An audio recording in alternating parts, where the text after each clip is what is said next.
La foi des chrétiens qui ne l'oublient pas. Kondima ya bakristo baye bakozonga basima te.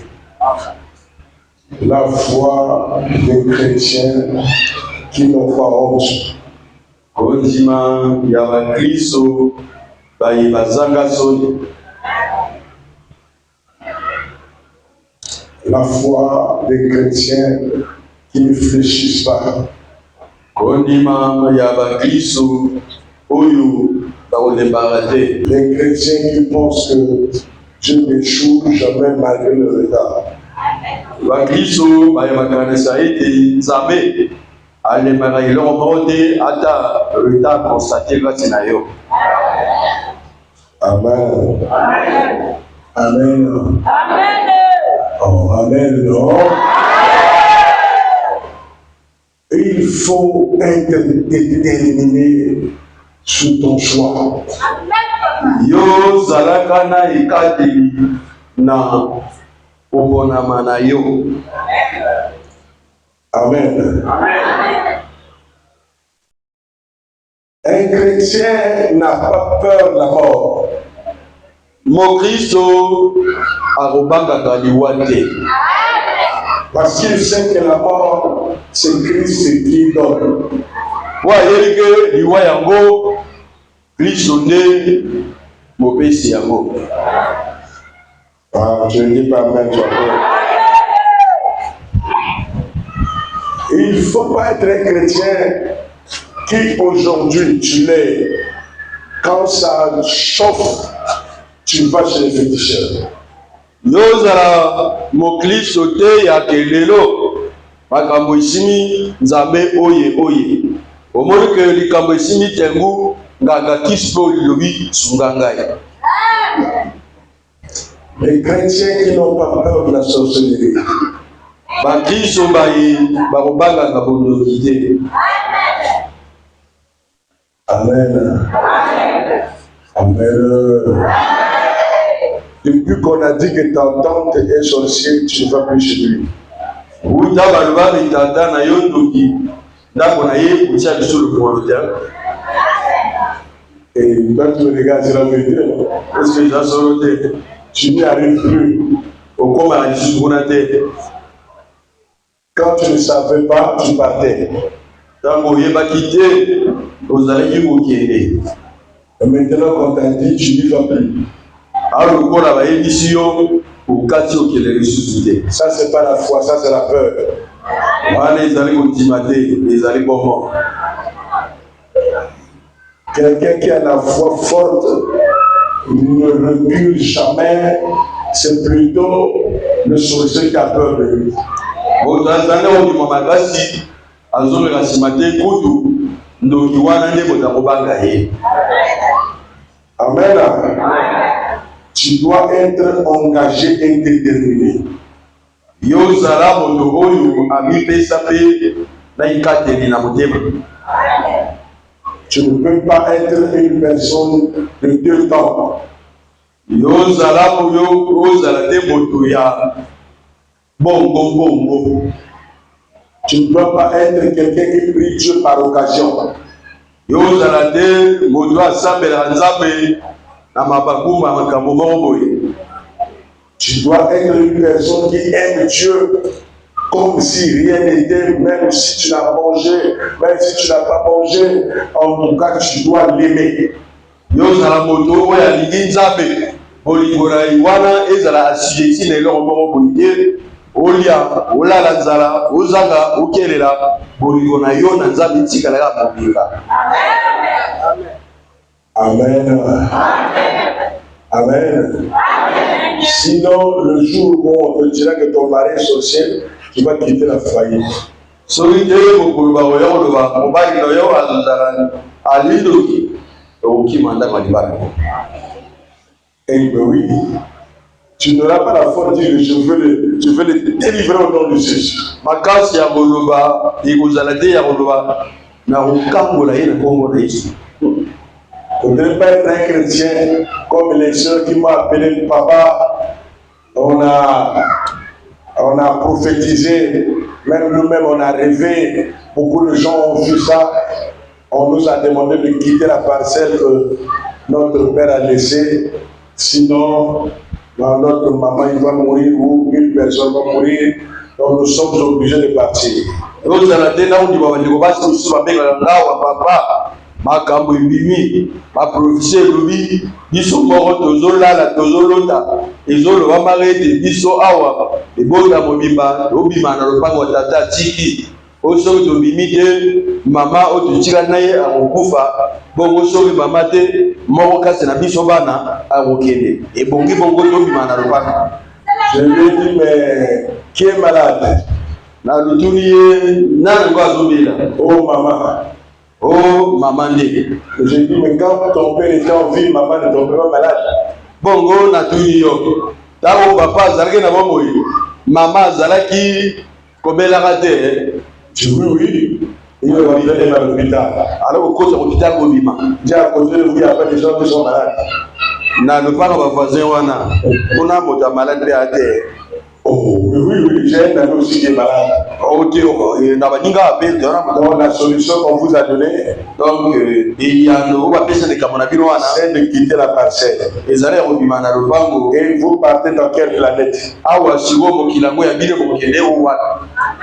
Vous prenez l'avion pour changer quelle planète?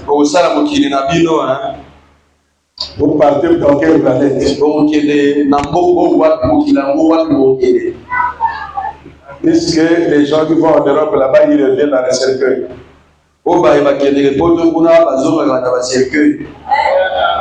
Amen.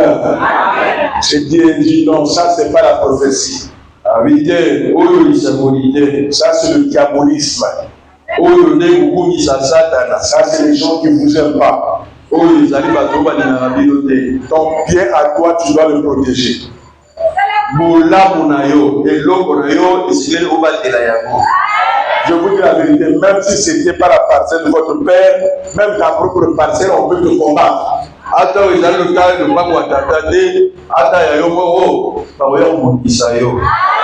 Résister au diable, il fera loin. Il a dit, prophète Yoshua, il a dit, bonjour, madame. Partez dans la parcelle. Prenez autorité et priez. Ça vous appartient. Mais vous allez aller où? On va louer. Regardez.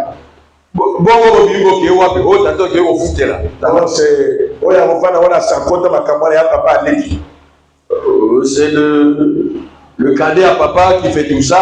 Je lui ai dit, mais il faut prier. On dit, Seigneur, dis à mon mari d'aller voir son petit frère. Dans son sommeil, pour lui boxer. Si ne le laisse pas, on lui boxe.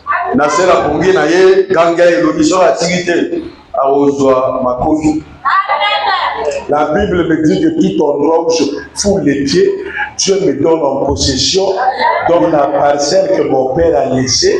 Donc toi tu viens pour prendre avec les enfants, mais moi je vais prier jusqu'au sang.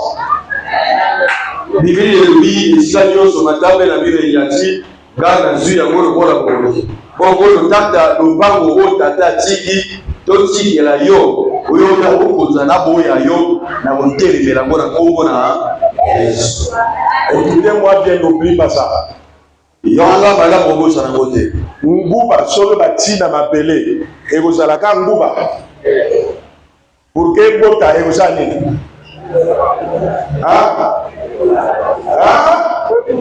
Et Koufi.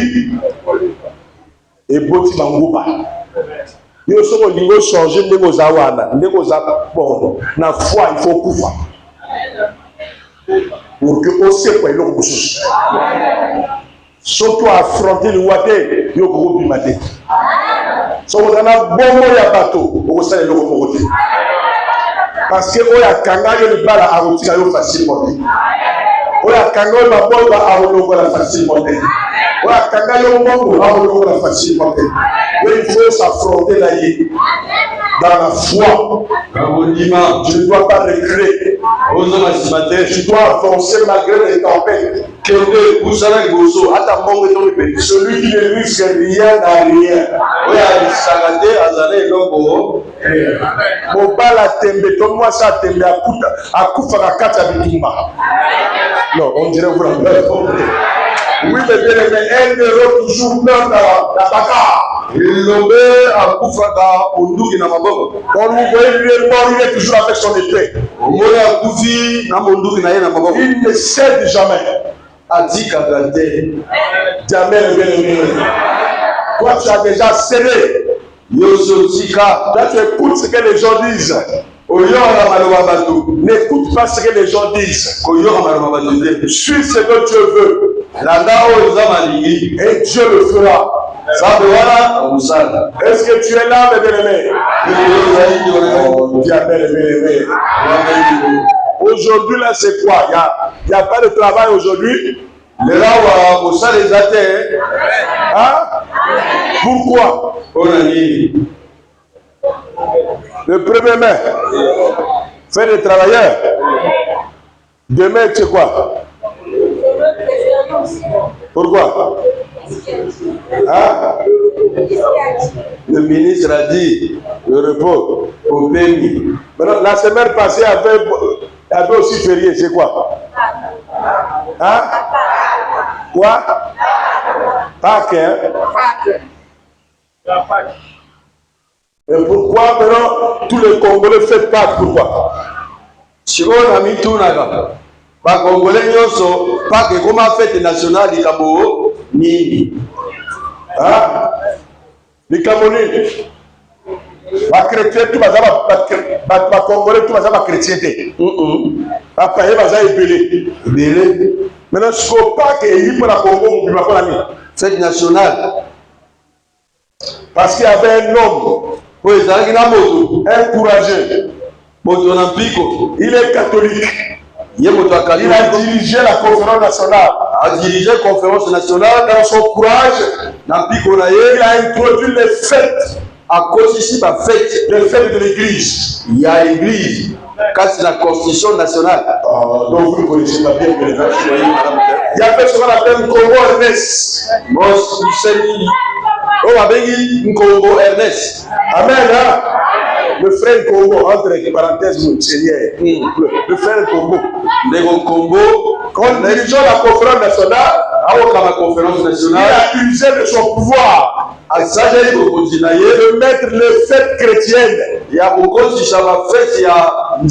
Si vous ne savez pas, vous devez le savoir. C'est un homme, c'est un homme qui a introduit ça. Profitons de sa position. Pour profiter de la position et aujourd'hui c'est dans la constitution. Ce sont les hommes qui font les révolutions. Je vous dis la vérité, si tu ne te lèves pas, ta famille sera toujours les célibataires, sera toujours les malades, ta famille sera toujours des pauvres. Ce lien-là, ce problème-là, que les ancêtres ont commencé dans ta famille. S'il n'y a pas un révolutionnaire, s'il n'y a pas quelqu'un qui va dire non, qui va se soulever contre ça, le diable continuera à marcher sur vous.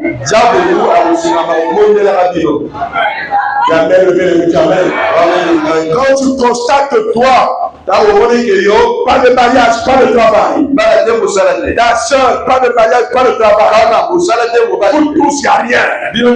Vous subissez contre ces esprits-là. Puisque ailleurs il y a le mariage, mais chez vous il n'y en a pas. Ailleurs il y a les enfants, mais chez vous c'est ingrédients. Ailleurs il y a l'argent, les mêmes commerces et les autres ont réussi. Toi tu l'as fait, mais ça n'a pas marché.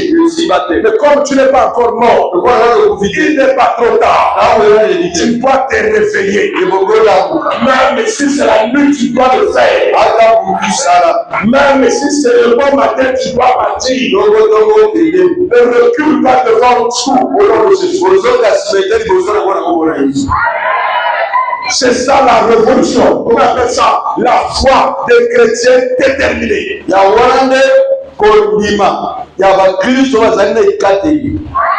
Si tu veux changer la position de ta vie et de tes progénitures, tu dois te mettre dans la prière avec une foi ferme et déterminée. Tu ne dois pas douter, tu ne dois pas fléchir, tu ne dois pas ne douter et ne pas croire. Il faut avoir la détermination et la conviction que Jésus n'échoue jamais.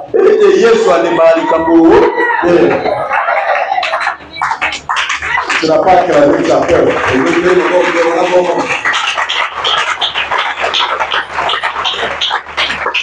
y a une soeur qui m'a dit, même à table, il y a pas jamais. Yamba yango, yo ne kolo sale malongate, on doit pas vous sala malongate, jamais. Na vous sala malonga, na vous banana restaurant, et vous comme hôtel, na vous banaka na mokewana, na tout le monde monene.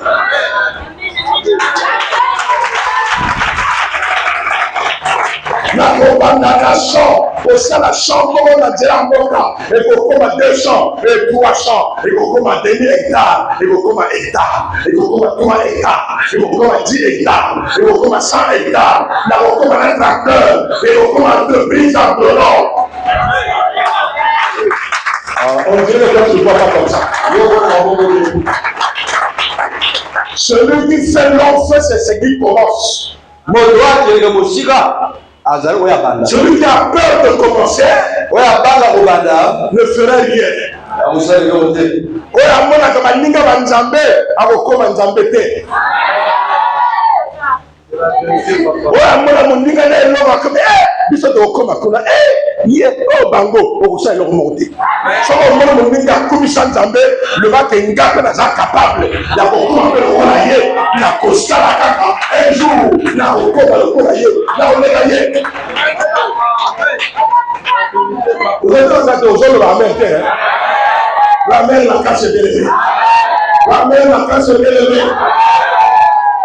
Un chrétien déterminé, sa foi ne faille jamais. Il doit croire jusqu'à la mort. Jamais ne le verra. Autant de Pierre, les Paul, et même Jésus lui-même. Les gens le poursuivaient pourquoi? Parce qu'ils disaient ça c'est la révolution. Ils ont amené un peu d'évangile qui n'existe pas. Ils ont amené des choses que nous ne connaissons pas. Si tu veux changer, si tu amènes les mêmes choses, les choses ont déjà fait, tu n'auras pas ta place. Et quand tu amènes le renouveau, quelque chose qui est nouvelle, tu vas réussir. Tu amènes le bénéfice. Tu réussiras.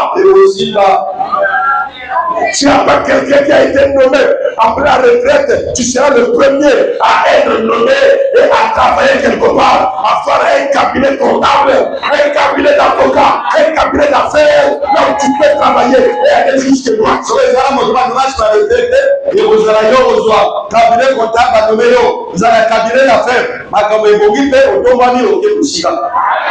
Ces jours-ci, le Seigneur veut que je parle de la foi. Relève-toi,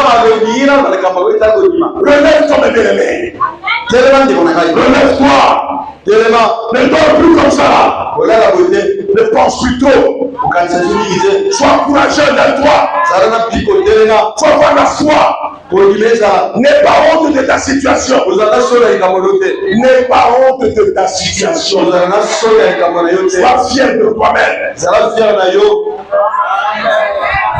La même ma case est élevée. La même ma case. Alléluia. Moi quand je prêche. Ça sert que j'ai une idée. Si à une faute française, c'est pas mon problème. Mais ça sert que tu as compris ce que j'ai dit. C'est qu'il y a une faute qui est de la grand-mère qui a la platé. Ça fait que tu as compris ce que j'ai dit. Amen. Moi, je vois des gens déterminés comme des frères maliens. Beaucoup, quand ils viennent ici, ils ne connaissent pas l'école. Oui, bah là, ça va le mandat. Au moins, Mukolo, 38 ans. On a ça, I-O-A-I. Papa. Maman. So, à côté de la je m'appelle 6 mois. Moi partir goudron. Moi traverser. Moi aller boutique. C'est fini. Abana café. Café. Si on a là, Dieu leur a repoussé. Et comme on a marqué. Là, on l'a manangé là. Non, voilà, ma Congolo, on va dire que c'est un bateau. Les petits voyous là, ils ont quitté leur village dans le désert. Ils sont venus ici là, pour s'enrichir.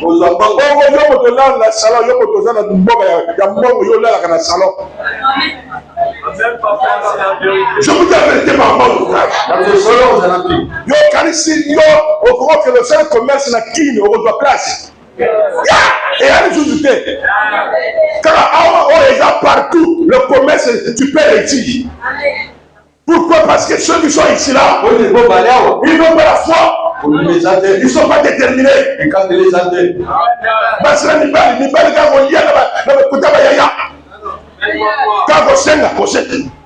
la Congo, et pourtant c'est la honte. Sorry. Mi bande batanda waso asilisawa au kele bona viemo vieux de pananga a congrès bela batona vieux aïe vieux amen na zo ko sote de ko moga belinga na taxi aïe na ngao aïe oh ngao bona na télé oui voilà oui vieux ça me la pananga mais sur l'autre côté de l'école, la révolution de la seconde, il y a la terminale. Yo. Là, il y a des choses à faire. Yo, mon corps n'a pas de vie. Là, il y a pour l'église, pour avec une vie pour la Congo. Responsabilité. La Congo a une responsabilité. La Congo parle tout, la carte sur tout. Pourquoi ça va pas l'habiter? Attends, je vais te je la merde, la merde la casse. La bassi, ma colle à la tête, la tête, la merde. Maman me colle à 48 ans, il y a un pantalon. Oh, pourquoi la tête de l'Économie? Tout ça, c'est pour sortir jeune. Voilà, nous sommes abîmés. Atikalaga na goudron. On est béni dans Zéla. Sur le pété. Faut avoir compté depuis la banane 20 ans. Tu as 43 ans. Na côte d'Abe hôtel trop. Et t'as été. Bima retraite à Zomba Rofiende. Et t'as été. Attends la personne rendez-vous de l'hôtel. Maman vous colle à l'hôtel. Il y a un abbé à qui. Autant que lequel Moussala. Bandinga batega kana sana. Somo yininga moyi na bilomo. Sont déterminés, ils n'ont pas la foi pour aller chercher. Pas la foi. Celui qui n'est pas déterminé sera marginalisé. La mère n'a qu'à chose de compassion. Aujourd'hui, on a pas soin et ça côté la tête aujourd'hui la dame masala. Et ça le cola yo comment on est colonios. C'est ça le doute. Il y a un TV. D'abord, il y a un aboyé. On s'est la beauté. Je mets des gens dans ça. Je mets des gens dans la question. Je mets des gens dans la note. La mère n'a jamais été. On ne fait pas. Tu dois me suivre. Tu dois me suivre. Moi, je ne recule pas. Ne t'abandonne pas. Il y a encore l'espoir. Mon frère, il y a encore l'espoir. Il y a encore l'espoir. N'écoute pas les prophéties. N'écoute pas les songes. N'écoute pas ce qu'on me dit. Attends, mon talent, la lotion malédiction, occupé, il était. Salanda mondima que Yesu akosala. Yesu akosala. Yesu akosala. Yesu akotepanda moto.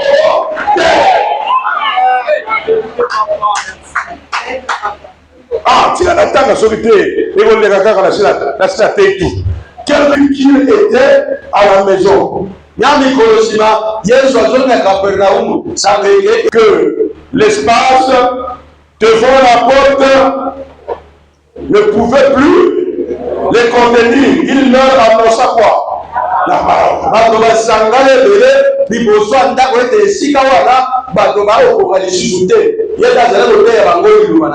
Des gens vinrent à lui, amenant un paralytique porté par 4 hommes.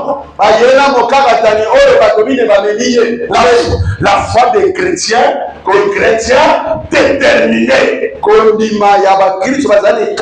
Ces 4 hommes. Amen. Ces 4 hommes qui sont anti-honte, anti-son, babanga keloko te, bakoma lokola nzete beta kake ata likolo yile mandenge tu esimba te akosola mete la mère makasi oto batonga plusieurs fois abanga katonga kuta atuba ngolemo bindeka olekisango moto amela kinini te soko pesi kwa asandi mais puis sobol na mela même na soni kam na oyo ezalaki na ya mai wana eleka nazokosote lebelele na yo na soni te koloba te yo mokritike ka etali yo. Ce n'est pas mon problème. C'est comme ces 4 hommes. Ils amenaient quelqu'un où la porte était fermée. Il n'y a pas d'issue pour rentrer. Reçois ce que je dis là maintenant. Mets ça dans ton cœur. À bientôt, tu vas passer les étapes. Où ces prédications vont t'aider. Ces prédications vont t'aider. Ne dors pas. Il y a quelque chose que Dieu va faire. Dieu ne parle pas en vain. Bato pamba bato lokola ngala sali groupe oh ba oliangai e komeka analala na pe oh musaba yo na yo motonga moto yo na satanga na nzamba combien les a okufa terre un chrétien peut être touché mais il ne mourra pas. Je ne sais pas si vous comprenez. On va t'attaquer le Bénédé. Pour que tu vois comment tu vas te battre. À quel moment on va parler de la foi. Si tu n'es pas attaqué, tu es attaqué. Ce n'est pas pour qu'on va te vaincre. C'est pour que la foi se manifeste. Pour que tu demandes au monde que Jésus-Christ est supérieur. Tu arriveras le Bénédé. Là où tout le monde n'a pas passé. Avec Jésus, tu vas passer. Là où ton père n'a pas réussi. Tu réussiras le Bénédé. Là où ça n'a pas marché pour tout le monde. Il faut que ça marche pour toi. Je te dis la vérité, c'est la vérité. Viens derrière moi. Suis ce que je te dis. Nous réussirons. Sois déterminé. N'aie pas peur devant les événements. Sois déterminé, tu passeras l'épreuve. Tu passeras l'épreuve. Si on te parle de quelque chose, n'aie pas peur de cette chose. Avec Jésus, tu vas vaincre ça. Tu vas vaincre ça. Tu passeras surtout la honte. Surtout la honte. Vous savez, le diable va commencer à vous attaquer même par votre propre famille. Nazokosote soko so lobite ngande ya zabwe na kobala kaka ba mari le lui a famille to ba comme na butu ba moni détermination na yo na moyi bo ba comme tout mon avis te o ba ngani te mi na kobala mo koloni o tela nini o zaka kota papa ka o bala mo koloni chebino faut le papa calme-toi. Kimia. Kokufa te yo komela masanga. Le maire va parce que on a ma pondu na libanga. Kozala moto yo so batasa akoma seka wala yo mama papa wazo seka kai wazo seka ngaba quartier ya bala tele ngaba ya nani ngaba bala bongo te ngaba motala mbochi yo te bo bala na fona ngaba de la te ozo la mettre comme nous mo bala bi kamo be yo ma mi se do il faut mettre mi sur yo bi matango ozo mona Yesu.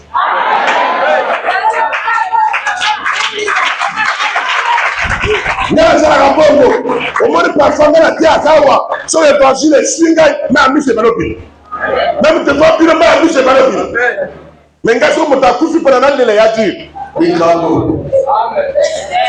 bazo ko sote ozo la mete ngala yele ki papa ko kufa to ke to mori pe atamuri e bemba baba ngala batal nga bato tu nga pena donc au lieu ba loba nga papa même ba mi sezo Pas ni chez eux ya te. donc ko ça permet à on ça semblaté nga pena ça nga pena zo tanaka et il est parti. OK. Monsieur Ange est parti. De Ange OK. Dieu a donné, Ça va faire Dieu a repris. ça va su. Tala bato de bato tanaka akoma boye Oh yeah.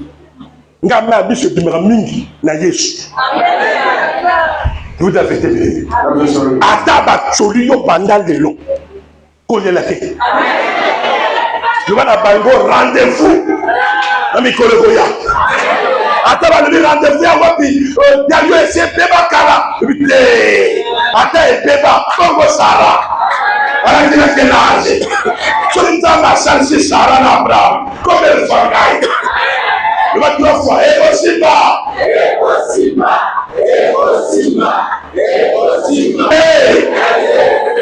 Tant qu'on dit, on a toujours l'espoir. Pourquoi tu te sous-estimes? C'est toi qui détruis ton miracle. Ne détruis pas le miracle. On y va. En avant. On réussira. Jamais le bien-aimé. Jamais le bien-aimé. Le Congo est en paix. Le Congo réussira. Dieu au Congo. Moi, je vous ai parlé ici un jour. Le jour de Corona, c'est ça. Hein? En 2020, on était ici là. Les blondés, l'Afrique. L'Afrique. L'Afrique, c'est la catastrophe. L'hécatombe. Il a levé la Bible, pas question. Hécatombe d'Awa. Donc, ça va ser un prophète avec hécatombe. Et qu'on souffre de miner le coup. Awa te. Ouais, les billets sous. Il n'y a pas de sous-hommes. Tout le monde, c'est les hommes. Qu'on l'aide dans la mise à mototé. Voilà mon toison de là, parce qu'il y a un pototé. J'aimerais comment, parce qu'on tient un pototé. Bon, il y a un pototé, on va bango.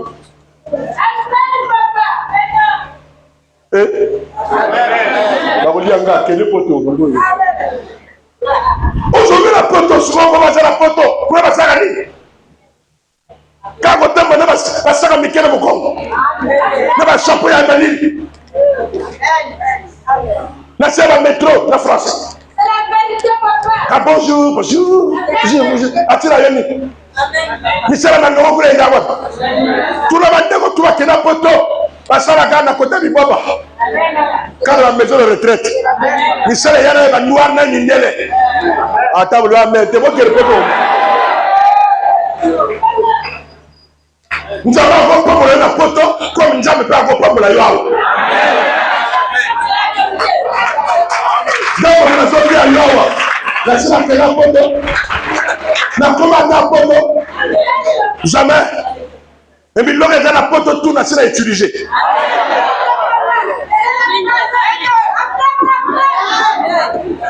L'homme est là. Les appels des gens qui ne peuvent pas goûter. Sortez ma zone de madame, il faut le tout. Après toi, qui est la vacance. La vacance à 2 semaines. Quand on a 2 semaines, ça veut dire la pote. Au lieu de la terre, on a qui est la vacance. La coque qui est la vacance, on a 45. Namanduku. Amen. Là, c'est parce que la zana n'a diante quand je la bête de Bandekuna. Et je suis à l'aise. Je vous dis la vérité, je ne suis pas pressé. Je suis égal à moi-même. Je suis fier là où je suis. C'est parce que côté aux allez aux Aïnyama. Côté Baningani, bien. Oui. Même la mort, on a dit, il y a ma bête. Il y a ma Ningani, il y a bien. Il parle à Yo, il y a ma bête. Il y a mon Ningani, il y a bien. Lui amène ma casse. Et la tête est limitée. Et Zaranango. Et Anango. Et Zaranango. Lui amène ma casse. On va tanga batanga kitoko. On va tanga yo. Kitoko il y a motonyos. Motonyos na yi. Ah oui. Oui anga za kitoko. Na ko lula yo te. Anga ya anga.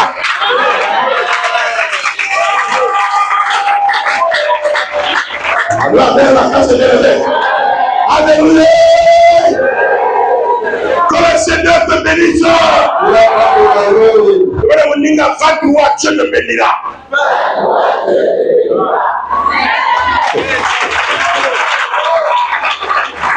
Au verset 4, à cause de la foule, il découvrit le toit de la maison où il était. Oh, je dis pas amen. Hein? Amen. Et il descendit par cette ouverture le lit sur lequel le paralytique était couché.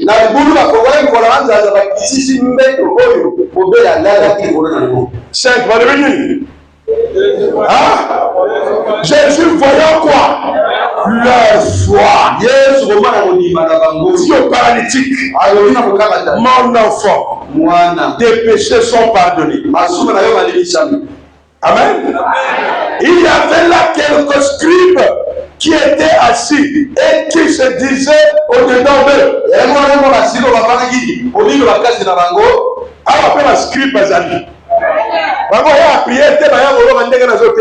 Observateur, va compter ma faute. Monsieur scribe, fais ton travail. Monsieur scribe, comment cet homme parle-t-il ainsi? Il blasphème. Qui peut pardonner les péchés si ce n'est que Dieu seul? Voilà. Il n'y a que Dieu qui pardonne. Donc si Jésus-Christ pardonne les péchés sans mourir, ça veut dire que c'est lui qui est Dieu.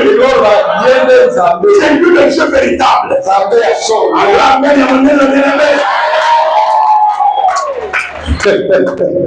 Jésus ayant aussitôt connu par son esprit ce qu'il pensait au-dedans d'eux,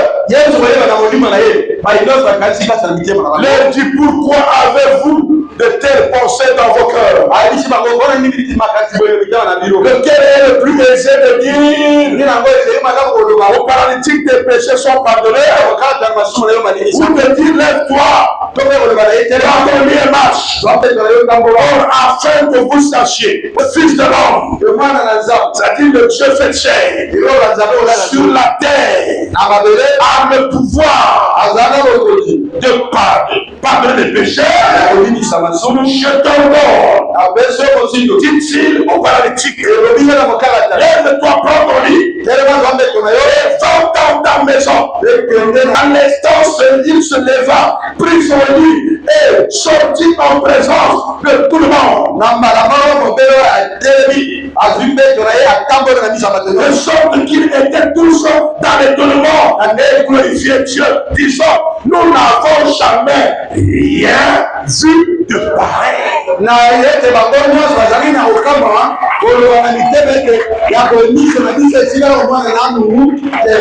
Si tu crois le bien-aimé, sans avoir honte, honte de personne, tu crois seulement au roi des rois, sans reculer, même si on te chasse, tu dois avancer, même s'il n'y a pas de place, tu dois faufiler. Jésus-Christ, quand il suscitera ta foi. Il te pardonnera. Il te guérira. Personne n'a jamais touché. Ah, il le fera. Alléluia. Maintenant, on se moque de vous. Où est ce Dieu-là? Témoin dans ton Dieu. Il ferait un miracle. Personne n'a jamais vu. Ils n'étaient pas déçus. Quand tout semble ne pas marcher, il y a toujours une fenêtre. Non, on dirait que vous n'avez pas compris. Quand tout semble, tout ne marche pas. Il ne faut jamais se décourager. Quelque part, il y a une place.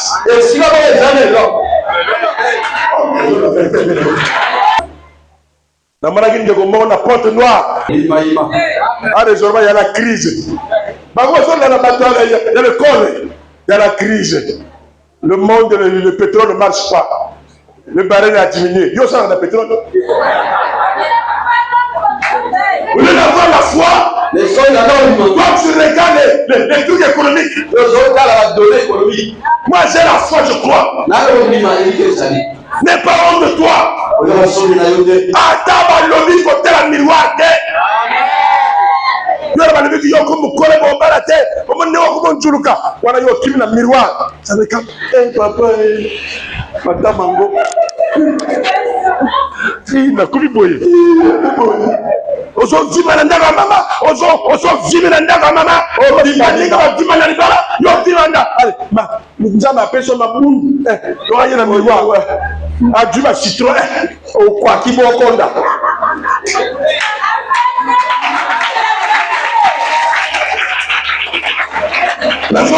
C'est ça, non? Parce que tu as honte de toi-même. Tu es téléguidé par les gens. La Dominique va réussir parce qu'elle a vu dans ma carrière. Parce que ma zone téléguidée.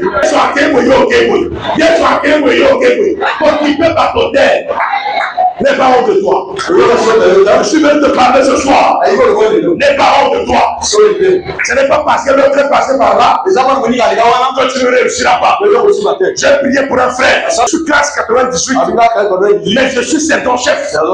Mes amis sont déjà des commandants, des lieutenants-colonels.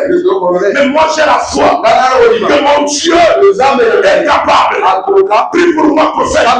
Mon Dieu le fera. Dans 1 an ou 2 ans, je ferai la porte. Il va ouvrir la porte.